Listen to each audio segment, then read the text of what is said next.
What's up, guys? Kelsey Charles and Megan Murray here, and you are listening to Girls Talkin Boys in partnership with SB Nation. As always, hello. Hello, what a happy Monday. A weekend of relaxation.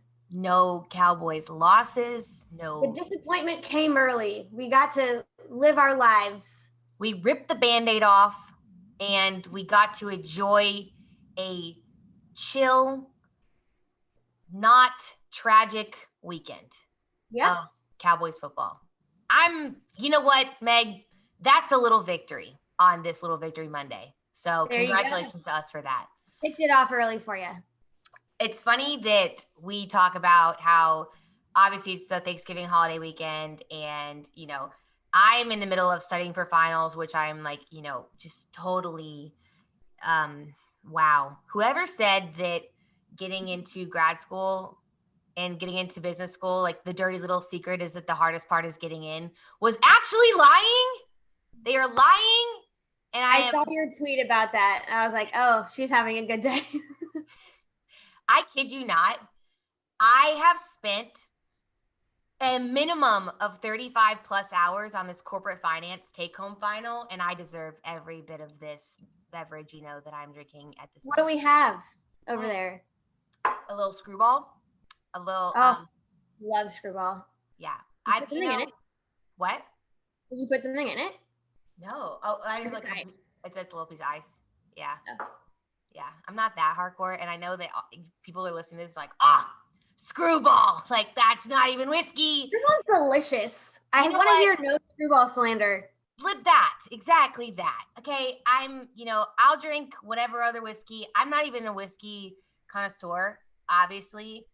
And, I'll drink a good whiskey sour, like an original whiskey sour with an egg white. Like, that actually is my favorite. Going to like Kelsey loves egg whites in her drinks. I do love egg whites in my drinks. That is a big fact. Like, if there's it elevates your drink, really. It does. It gives you like the froth. Like, that is the pinnacle of a craft cocktail right there. Anyways, I'm drinking Screwball. What are you drinking? I have the Denise Richards special, which is Casamigos Reposado with an ice cube. Lovely. That actually sounds really good. I can't believe I've never tried that. It's delicious. I got it for my birthday, and I hadn't really cracked into it because I usually drink the silver with you when we make our ranch waters. But with the Reposado, I cracked her open. I watch a lot of Real Housewives these days because I'm bored. Yeah. And that's what she drinks. So I was like, hey, I have it. Let's go. That sounds great. I'm going to try that next. Well, cheers. So I was foolishly thinking that because there was no Cowboys football, there would be none things happening and I'd be able to focus on my final and I would not be missing anything. But I was wrong. I was completely and utterly wrong. Yeah. Leave it to the NFL. Any given day, the saying. That's not the saying. It is now. It's fine. It was the most 2020 weekend ever. I'm sitting here like watching college football coaches. Like, Nick Saban coached the Iron Bowl remotely and they still murdered Auburn. I was just like, he didn't even have to coach it, period, and they would have murdered them. I'm sorry, Aubrey. Sorry. That's fair. I mean, Ryan Day. I mean, all of these people. It's just we were talking about it earlier, and I think you were saying like you're surprised this didn't happen sooner because this feels like what I thought a football season in a pandemic would actually be like, and now it's finally hitting. And I like you said, I'm surprised it didn't happen sooner. Yeah. I mean, I'm glad it didn't happen sooner, but it's almost like you had all these protocols in place. I feel like everyone has this pandemic fatigue, which I think we're all guilty of that to some degree. But when you start bringing it into the office. Yeah. Yeah. So college football was not the only place that obviously COVID had a negative, even more so than usual, impact this past weekend. we've been watching the Baltimore Ravens, and they had several members of their team that were on the list. It started out in the running back room, and you had like Ingram and those guys who were put on the COVID reserve list. And then it just kind of started to spiral from there. And on Saturday, Adam Schefter sent out a tweet, and as of Saturday, the Ravens had 18 players on their COVID reserve list. That's as of Saturday. And then as of right now, on Sunday night, when we're recording it, they had another player that was added to the COVID list, a starter nonetheless. That's 7 starters, I believe, and it's one of their wide receivers. So that's now at least 19 people that are on the COVID list. And that's not even including like when you do contact tracing, like the coaches and things like that. I think it was, do you remember? I can't remember if it was, I feel like they talked about some staff member who maybe, they felt like compromised the quote, bubble for that team. It's crazy. It's not hard to believe. I mean, as much as they've cut down the in and out of employees and all that good stuff with like all teams, all it takes is one person being exposed and not knowing it. Yeah. So that's why the mask protocols and the sanitizing protocols and the testing protocols are so important. But even with that, you can still catch this thing. So yeah, I think that's the thing that is crazy. I mean, there's so many things and factors just from a sole pandemic perspective that we've been hearing about. And this is just, speaking facts. The fact that it's getting colder, and then you're going to have to, people are going to trend to be inside more because it's cold outside, right? And so you're in more enclosed places, maybe more than you would have been. And then, if there's holidays and you're traveling to see family, or if you are with family or whatever that may be, like you could potentially be coming in contact with more individuals. So it feels like it's a recipe for nothing great. And then you add the element of trying to put on a football season on top of it, not to mention just the basics of humanity and surviving the pandemic that, is a super serious matter, but trying to layer the NFL on top of that. I mean, it's no small feat. Yeah, I feel like we can say we've been thankful that, we have some sense of normalcy back with the sports being on. But yeah, this is kind of a cruel reminder that, this thing is no joke. Yeah. The Ravens and the Broncos are really experiencing it in a rough way. Oh, we'll talk about the Broncos. That's easily one of the craziest things I have heard in a long time. And I found out some more crazy facts that you're going to freak. But as a result of the Ravens, with all of their players that were added to the list, 18 in total, the NFL decided to move the game between them and the Steelers, and they moved it to Tuesday, December 1st at 8 p.m. So obviously the Cowboys are supposed to have all of those guys back though, right? They can't. Yeah, man. I really wanted to see that matchup. Those Steelers are getting lucky. Yeah, I agree. Someone's going to have their number, and it's going to prevent them from getting a championship. Just saying. Yep. Well, it'll be interesting, like you said, for that reason, to see like who will actually be able to be back and performing, because the Ravens in general have struggled more this year, and that I think that was unexpected for a lot of people, but now they've just been decimated, with this COVID issue in a really a really important stretch of their season. So this sucks for them in a big way. And so because the game was moved from to Tuesday with Steelers, it would have been completely impossible for them to turn around and play a game on Thursday against the Cowboys at home, which, as much as I love a good competitive advantage, that would have been just not even safe for many reasons. Pandemic reasons, but also player safety reasons, things of that nature too. So because of that, the Cowboys and Ravens game has been pushed to Monday, December 7th at Baltimore still, but it's at 4 p.m. Central during work, basically. I think I missed that part. So that's news to me. I just confirmed it. I was like, wait, Turns out I'm going to be having a really early day that day. I'm going to start around like 6:30 or 7. We're going to knock this out. I'm done by 3:30. Let's go. Yeah, turns out I'm going to be at an appointment starting at 3:30 p.m. on Monday. It might be the Rona. Yeah, I'm unavailable. So that's a thing, and I think all of it aside, obviously it's super unfortunate, and but I'm gonna. Those are the facts. From a little silver linings perspective, I think there's a couple things that you can look at from a Cowboys perspective. This stretch of games in the season for the Dallas Cowboys every year is always brutal. I mean, I think you guys know this by now.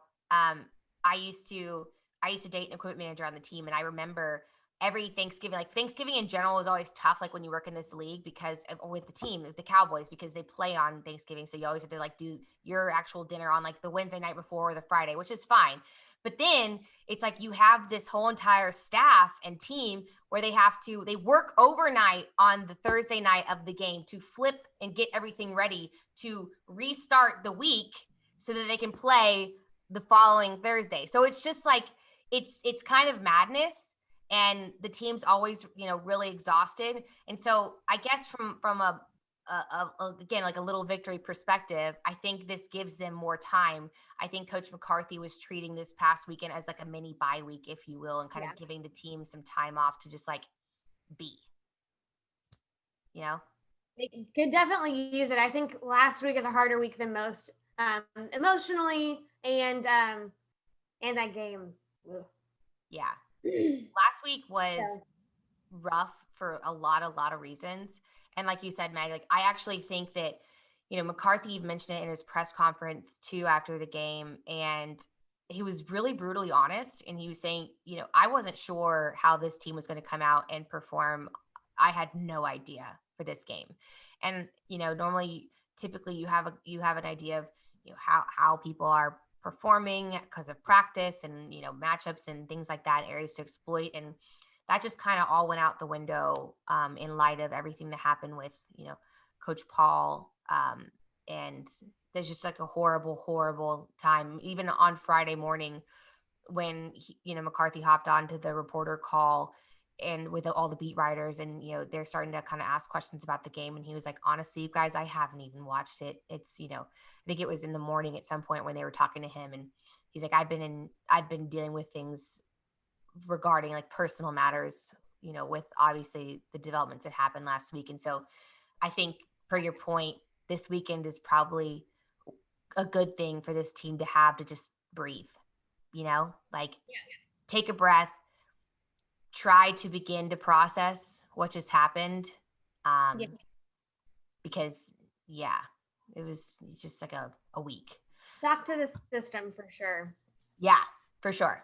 I mean, everyone I talked to, I mean, obviously, rightfully so. Like it was, and we're not going to get into specifics, like because we don't even really have them. But I don't think people need to be getting into specifics about what happened to him because I think it's inappropriate. But obviously, the loss of a person in general is a massive deal. But in the manner that it happened, I think it was just kind of in a place where a lot of people were, at least aware of what was going on. And so I just think it was like a really mind fuck, excuse my French, but I don't know how else you can say it. Yeah, put the E up. We just need the standard E on our podcasts and shows from now on. Like it is what it is. Like I can't. Yeah, I mean, we cannot be tamed. It's real with y'all. So yeah, we cannot be tamed.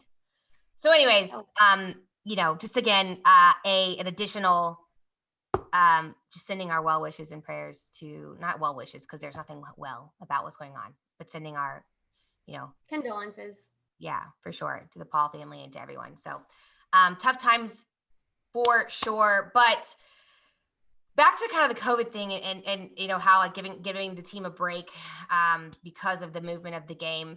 You also saw the league, and I thought this was smart because just in light of, again, the developments of this pandemic and the situation that we're in for this winter and how things are kind of trending upward in a bad way. I think the league was smart in doing this. They closed the facilities and they said no one can go in person on Monday. I can't remember if it was Tuesday as well, but I know it at least was Monday. And I think that was so freaking smart.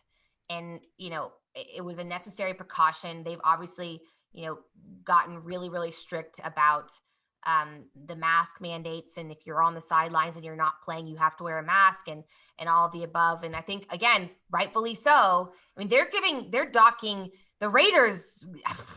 I mean, they're losing draft picks. Like, I think one other team lost draft picks to like a draft pick, a 7th rounder, I believe it was. So they are Saints not had a pretty massive fine too. I think it was the Saints that also lost a draft pick, I believe. But yes. Yeah. So they are not messing around with this. And I think that's really smart because, if you think about it, like being around people's families on the holidays and, that is only a potential breeding ground, if you will. So. Oh, completely. Yeah. Good for them. Yeah. Do something right. Yeah, seriously. They took long enough to actually like address this thing and like put the protocols into place. So I'm at least proud of them for pivoting in real time because it was so freaking necessary. Like it was so necessary. I mean, literally look at Denver, dude. I do not even have the words for my facial expression when that like it's not funny, but it's kind of funny. It's unbelievable. It's just such a disaster that you have to laugh a little bit.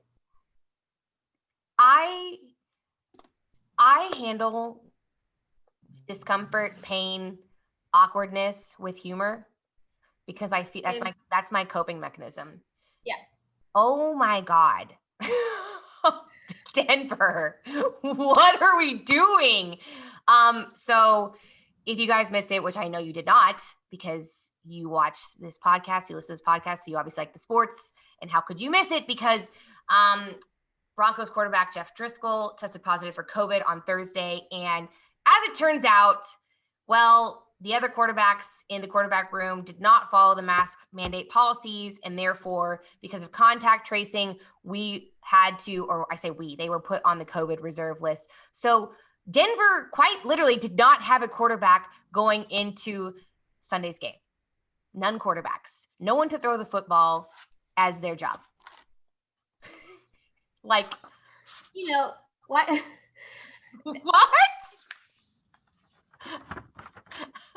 I'm sorry. I think the worst part was the, number one, there's just so many things. Like, I got like a news notification from ESPN that they were trying to get a coach to be able to like be eligible to play. And I was talking about that. I was like, they're trying to set a precedent in case this happens to us and we try to play Kellen Moore. Literally, we have the same brain. We have the same brain.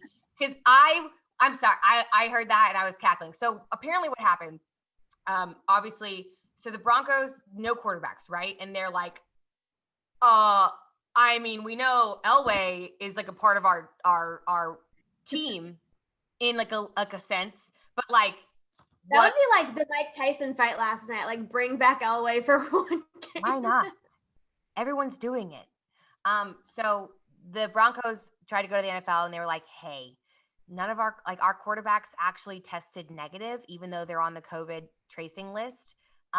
So can you go ahead and like, let us move the game to Monday so we can clear them and then just play? And the league was like, nah, nope, can't do that. And so they were like, well, shit, like, what do we do? And they literally went to the league and they were like, we have these two coaches and I need to find out who they are because that would make it even funnier. Can we please sign these two coaches to the roster so they can play quarterback? Oh, and you know what? It was probably like some D2 quarterback who, turned coach because he still obviously loves the game and he played and he just wants to be a part of it. So now he's like a quality control guy or something like that. And he's like, hell yeah, like I'm 24. I've only been out of school for 2 years, but like I can still sling it. Like can the Cowboys the Cowboys, one of the strength coaches, Kendall, he used to play for Florida State. I swear to you guys, he looks like he could still play for the team. I mean, it has to be a guy like that. Like that has to be the circumstance for sure. Yeah. I mean, granted, do you know the playbook? Could we adjust? Sure. Yeah, but no, I was like, this is the Kellen precedence rule, so we don't do this. They're always thinking about Jerry in the back of their minds. Everyone always is. That's the Cowboys way. Like even when we're not involved, we're involved. We're involved. So we'll get to the emergency quarterback list because obviously we've had to go there and we have had this conversation, at least on the Twitter. So, but I just want to make sure we're clear on the results of how this all panned out for Denver. And newsflash, it didn't go well. Things were not fine. Was it 31-3? Something like that. The Saints just completely rolled them. And they had signed this guy. They played their entire game minus the first snap, which I think they snapped it to like their running back. Whatever. It was wild. It was batshit. With a You call it wild cat? That's good. They played their entire game with a practice squad wide receiver at quarterback under center.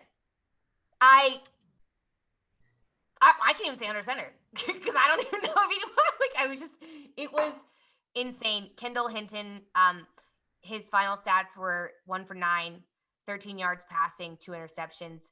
As a total team, they netted 112 yards of total offense, which they hadn't had a game as bad since 1992. So 28 years ago. Congratulations on that. And apparently, this is my favorite part. I love these stories.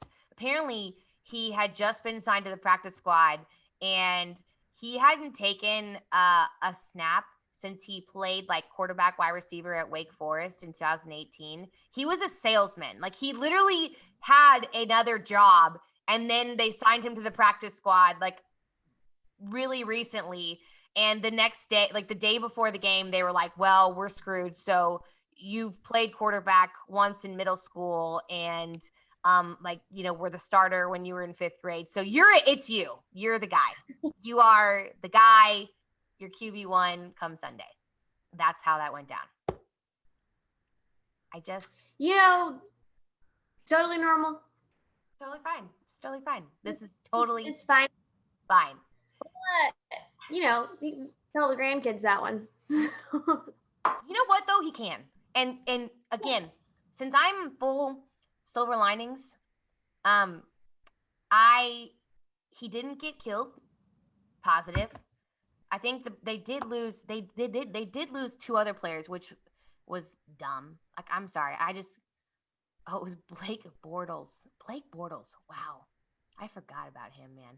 Anyways, yeah, it just wasn't good. But it got me thinking too, and it got me thinking because we've had to think about this, because especially with like the Washington game, not this past one, but the first one, week 7. Yeah. Where Andy went down and had, that hit, and obviously was out for the game with his head injury. And then it was the Nooch. And then I was like, the Nooch. Ben Nucci. We really are. This is gross. Sorry, you have to say it. It's required. At that moment in time, it was very unclear to me as to who was our backup emergency quarterback, because the only active quarterback on the roster at that time was the Nooch. So let's just say all quarterbacks who are actively signed as a true quarterback for this team were out of the picture. I'm not even going to go ahead and say why, because I don't even need to put some bad juju out there. But let me just wait. I'm knocking on wood for the sake of this argument. like for the sake of this conversation, I'm terrified. We talked about this emergency quarterback wise.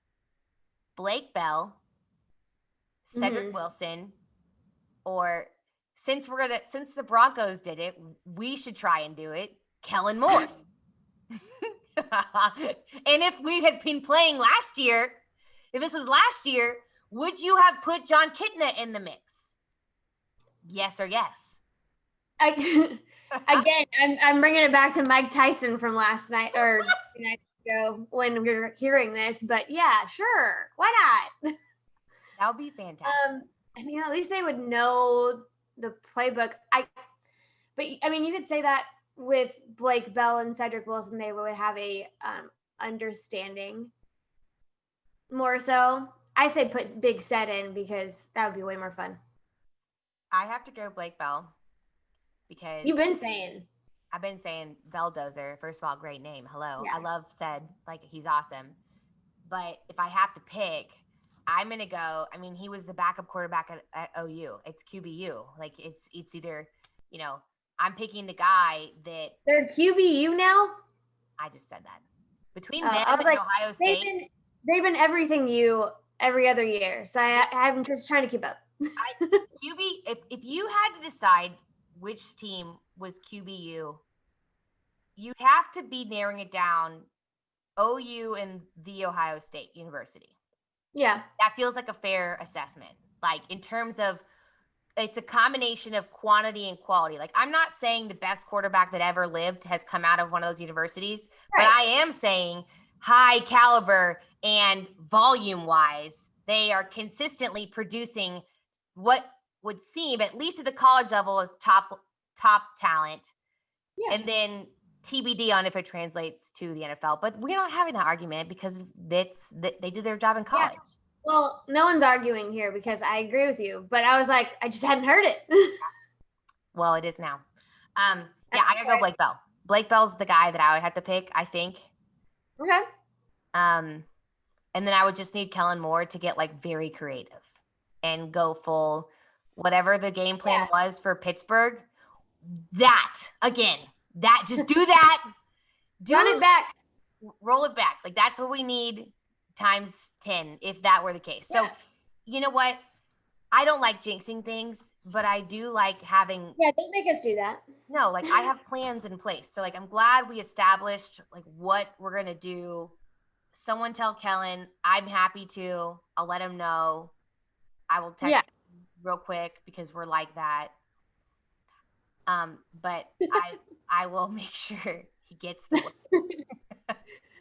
Perfect.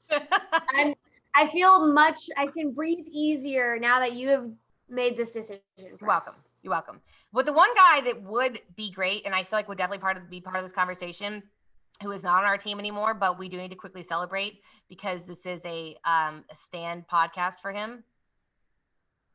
The one and only Dez Bryant is now signed to a mother effing active 53 roster, baby. I don't know what this is, but we're hype. We're very excited for our guy Dez. Finger guns for Dez. Way to go, baby. I'm so proud of him. Right? What a guy. I wouldn't even be mad if he threw up the X against us, I might. But like, I'm just so pumped for him. It's such a cool story, you guys. I mean, obviously, like, everything that happened here in Dallas and then going to the Saints, and then he gets injured, and you're so excited for him. That sucked. Yes, like, that was awful, right? And like, I was full blown ready. Oh my gosh, do I need to buy a Ravens jersey now? Do we need to buy Ravens jerseys?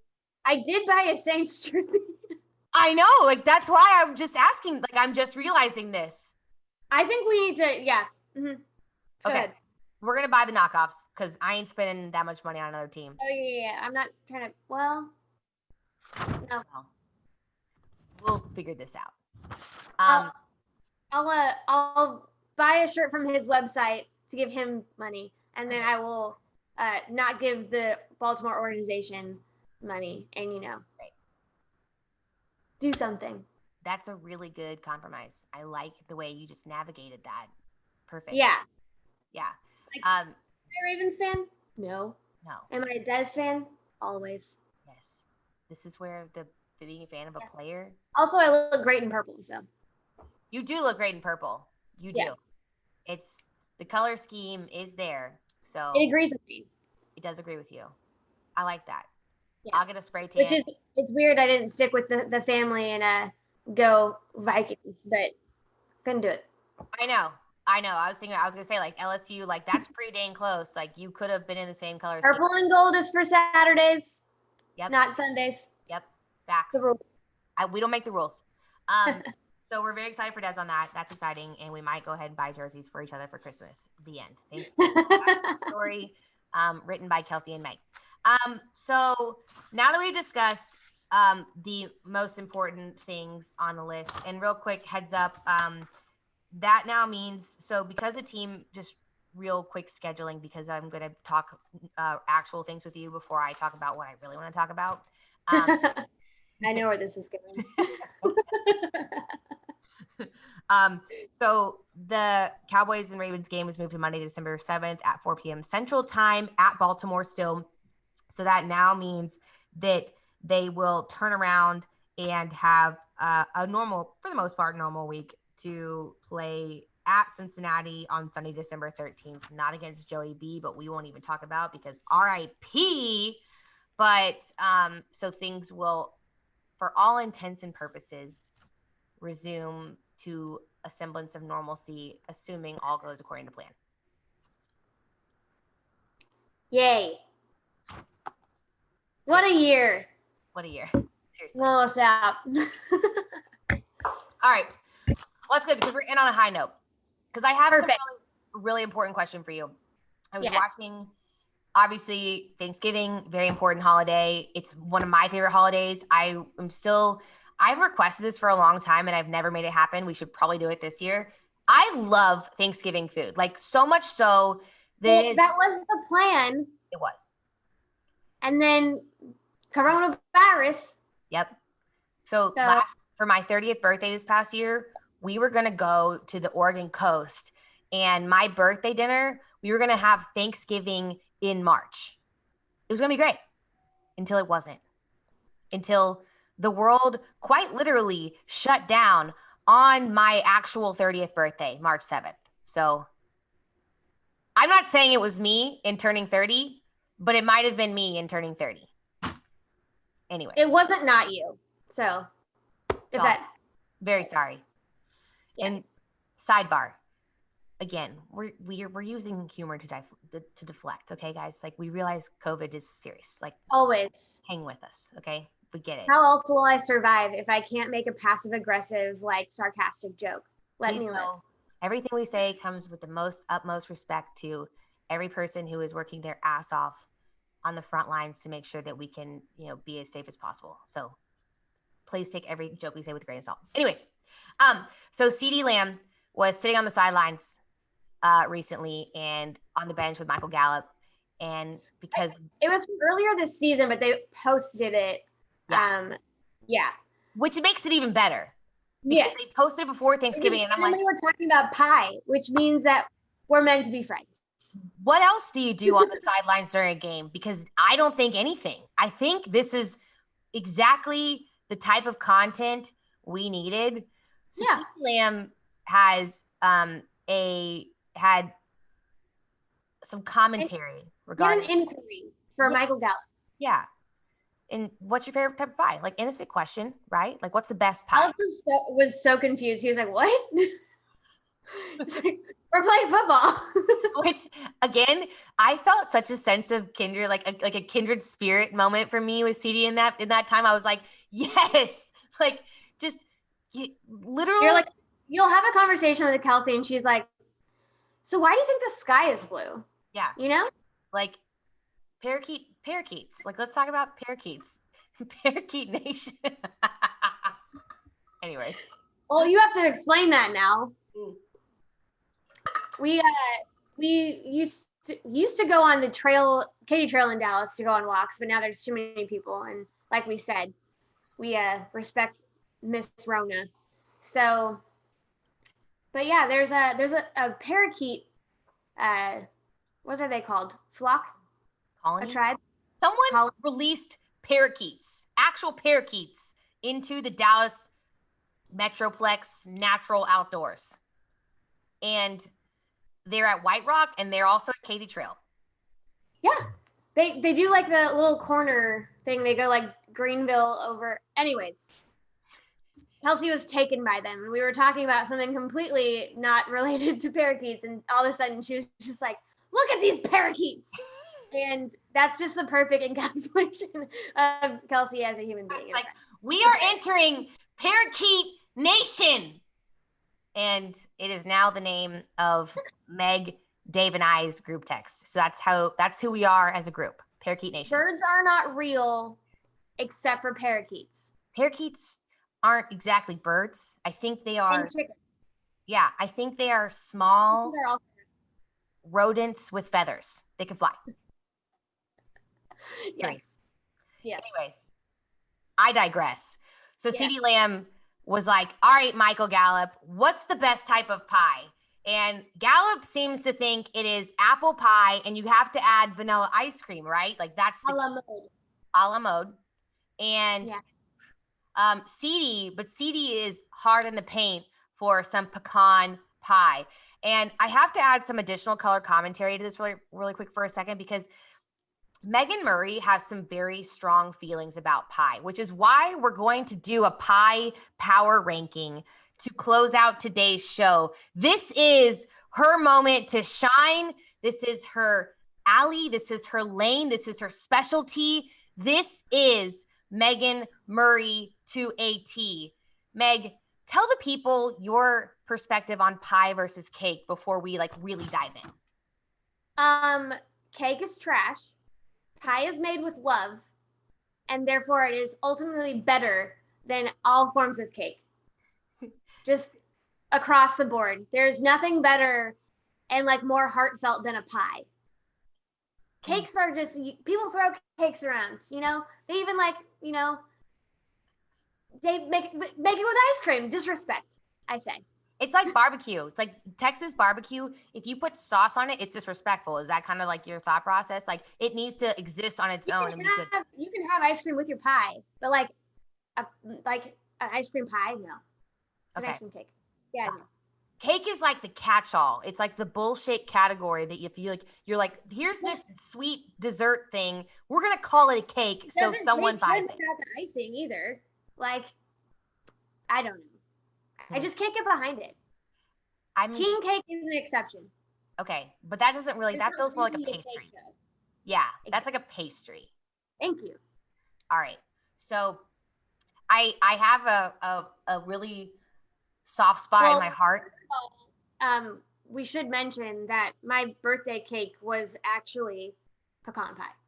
It was. It was really good too. I was gonna say, I can't really share your sentiments on the pie versus cake thing, because I really do like cake, but red velvet cake is really, really good. And also I love a good cookie cake, but I feel like cookie cake is in this other little category of its own. Cookie cake is my new favorite thing. I don't know. Orange cookie. Okay. As long as that's in the clear. People claim cookies as cakes. All right, good. So that being said, big conglomerate, big cake is taking over. Conglomerate. Those of us here at Big Pie say down with cake. Okay. Well, that being said, again, Megan has very strong feelings about cake and pie. I do. So, and whether you can bring up good points, but I will ignore them, and I don't care. But they're trash. So I need to know, what is the Megan Murray pie power ranking? I thought about this for the 10 minutes before we started this, because that's when you told me we were going to do this. But yep, it was actually pretty easy, because like I said, pies are made with love. Right. Mm-hmm. My family pie, the one that shows up at most occasions. Right. Strawberry rhubarb. That's the most Midwestern thing I've ever heard in my life. Great pie. Like, that is made with love. Okay. Like, where do you buy rhubarb? Like, what is there a season for rhubarb, or do you have to grow it because it's that country? I'm sorry. I love you, but I'm just curious. Therefore, would it be the freshest? That's my number one pie because of the nostalgia and the good memories and the wonderful feelings that I have towards that pie. Love it. Okay, so that's the number one. All right, let's keep going. Number two. And yes, I'm writing this down. I'm gonna go with pecan. I'm gonna agree with CD here. Okay. Love pecan pie. Absolutely love. Okay. So strawberry rhubarb and then pecan. Is it like a regular pecan or a chocolate pecan? I do like a chocolate pecan as well. That's like the subcategory. Okay. Neither is wrong. It's a 2.5. Yeah. Okay. It's 2A. 2A. Got it. Chocolate pecan, it's 2A. Yes. Sell chocolate, it's totally fine. Journalism major, keep going. What's number 3? Cherry pie. Let's go. I love like a tart cherry, right? Yes, of course. Yes. You get the tart, like little sour with the sweet and the perfect crust with a little like sugar on top. Just put that on broil. Love it. That sounds amazing. Like nothing better. If we're talking like an actual, does it matter to you? Like clarification purposes, like a pie, not a crumble. Does a crumble still kind of count? Yeah. Okay. It's like there's a pie crust involved. That's the key. Great. Tart cherry pie. Hell yeah, man. So on board with that. What's number 4? You know, this one, I have a 4A and a 4B. Okay. I find them to be a little, people will find this one controversial. I find them similar. Okay. Sweet potato and pumpkin. Same level for me. Oh man. I have a thing against sweet potatoes. I'll make you a sweet potato pie. It doesn't taste like sweet potatoes. Yeah, okay, because that's the thing. It tastes like they enhance the savory flavors of the sweet potato, and it's just delicious. It's a delight. Marshmallow on top? You most certainly can. I don't know. I grew up in the South, kind of ish. I just grew up in places where I feel like I should have been eating a lot more sweet potatoes, and I never did. Maybe because my parents are from the Northeast, but like it isn't. I mean, not that I know anything about regional foods, because apparently I think chili is from the Northeast. But anyways, ignore me on all of those takes. But I just like never got on the sweet potato train. Like I don't like them. I like them occasionally when they're sweet potato fries. Like I just have never been a big sweet potato person, and I feel like I'm missing out. I love them. But yeah, this was definitely one that I came across. I mean, I grew up here, so that's not weird, but like, it's not like a really Texas-y pie, but you know, it made its way over here from the South. So delicious. Okay. So here's where we're at so far. You have one more spot to fill. And I just feel like there's a couple that I am like really concerned are not going to make the cut. And obviously so, because you only have one spot. But number 1, strawberry rhubarb. 2 is pecan. 2A, chocolate pecan. 3, tart cherry pie. Do not get it twisted. 4, A and B. It's an equal tie because they are one and the same, but not with the same type of filling. But it basically sweet potato pie and pumpkin pie.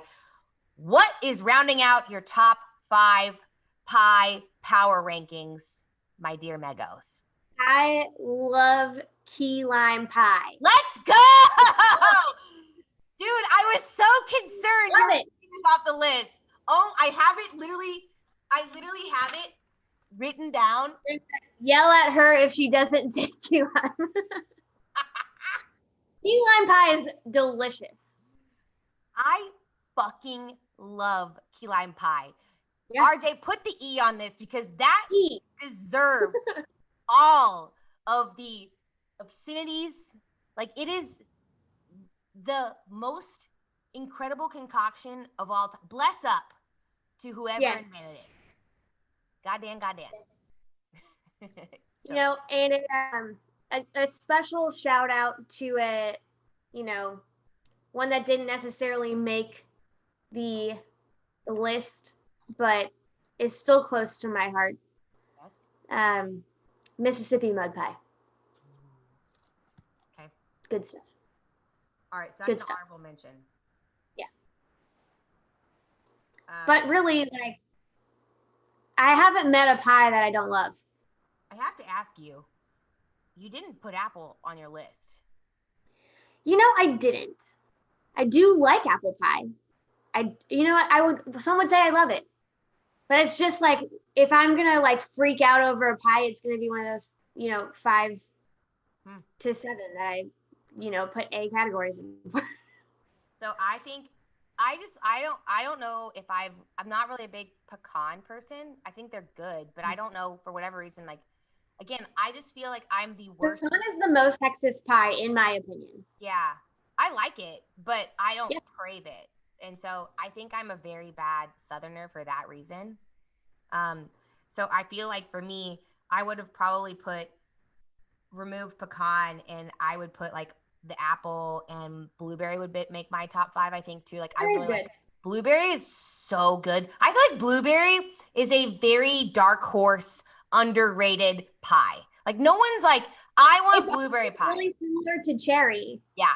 Not as tart, but you get the I love biting into that pie and getting you squeeze the cherry juice or the blueberry juice, good stuff. So great. It's a great experience. I feel like I also, in light of all of this, and I'm not going to give my power ranking because you're the pie queen, but I do want to honor you and let you know that when I was 8 or 10, around that age, in the Pennsylvania mountains, when I was up there visiting, I did indeed win a pie eating contest. So I feel like that deserves some semblance of honorable mention in the pie category. Good work. I'm very proud of you. I'm just here for validation and support. I will say, a super fun pie thing. And shouts out to Gene Murray, my father. Oscar Gene! He makes his own whipped cream. And yeah, he is very excited. He was very excited with this, I don't know, whatever device that he has that makes this. But he pre-made our whipped cream this year for the pecan pie that we had at Thanksgiving. And he was a little heavy-handed with that bourbon. So bourbon whipped cream on our pecan pie was really good. A little boozy, but really good. I highly recommend that. Invest in a whipped cream making device to enhance your pie experience. Yeah, perfect. I love it. Add some say a la mode. I say a la make your own whipped cream. You heard it from the queen herself, Megan E. Liz Murray. Thank you for blessing us with your pie power rankings, especially on such short notice. That is how I know you are the one true chosen queen. So, the end. All right, guys. Thanks for hanging out with us. We appreciate y'all tuning in, as always. Guys, make sure y'all are subscribed to the Blogging the Boys podcast feed, wherever you get your podcast, whether that's Apple, iTunes, Spotify, Stitcher, or if you're watching us on YouTube right now, go ahead and smash that subscribe button here as well. Let us know your pie rankings, and if you have or if you dare to disagree with Queen Megan on yours, you can find me on Twitter at Kelsey_Charles, and Megan is at Meg Murray with 4 R's. We know we're not playing a game physically this week, but there's some really important words that we want to make sure that you remember, because at the end of the day, parakeets are truly just furry, flying marsupials, not actual birds.